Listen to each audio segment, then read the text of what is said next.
Ahmednagar news, आवाज सत्याचा। राष्ट्रवादी काँग्रेस अजित पवार गटाचे पारनेर नगर विधानसभा मतदारसंघाचे अधिकृत उमेदवार काशीनाथ दाते यांच्या प्रचारार्थ भाळवणी इथं आज सकाळी 11 वाजता बाजार तळावर राज्याचे उपमुख्यमंत्री, राष्ट्रवादी काँग्रेस पार्टीचे अध्यक्ष अजित पवार व भाजपचे माजी खासदार सुजय विखे यांच्या प्रमुख उपस्थितीवर प्रचार सभा आयोजित करण्यात आली होती।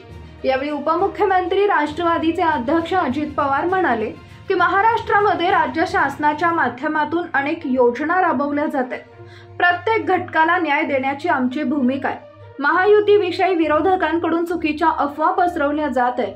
पारनेर विधानसभा मतदारसंघात अनेक जण इच्छुक होते, परंतु गेल्या 40 वर्षापासून तालुक्याच्या राजकारणात व समाजकारणात सक्रिय असलेले काशीनाथ दाते सर यांना उमेदवारी आम्ही दिली आहे।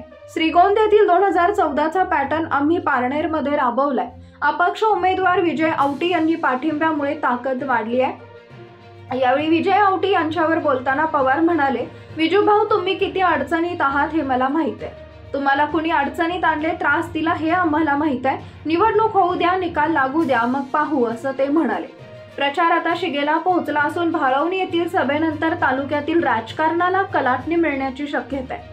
अपक्ष निवडणुकीत उतरलेले पारनेर शहराचे माजी नगराध्यक्ष विजय औटी यांनी मोठे शक्ती प्रदर्शन करत युवकांच्या उपस्थितीमध्ये अजित पवार व सुजय विखे पाटील यांच्या शब्दाला प्रमाण मानून राष्ट्रवादीचे उमेदवार काशीनाथ दाते यांना भाळवणी येथील प्रचार सभेत पाठिंबा दिलाय।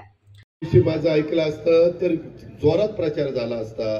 आता राहिलेल्या 2 दिवसात 24 तास सगळ्यांनी काम करा आणि तो एक चांगला निर्णय घेतला। तू सुजय विखे पाटलांचं ऐकलं, राधाकृष्ण विखे पाटलांचं ऐकलं। आम्ही तुला कुठल्याही परिस्थितीमध्ये वाऱ्यावर सोडणार नाही, तू काळजी करू नको। तू किती अडचणीतनं गेलेला आहे, तुझा कुटुंब परिवार किती अडचणीतनं गेलेला आहे, त्याला कोण जबाबदार आहे हे सगळं आम्हाला माहिती आहे। त्याच्यामध्ये एकदा उद्याची 23ची निवडणूक होऊ दे आणि मग ते आहे आणि हम आहे। आपल्या परिसरातील महत्त्वाच्या बातम्या पाहण्यासाठी अहमदनगर न्यूज चॅनलला YouTube वर सबस्क्राइब करा आणि बेल आयकॉन प्रेस करा।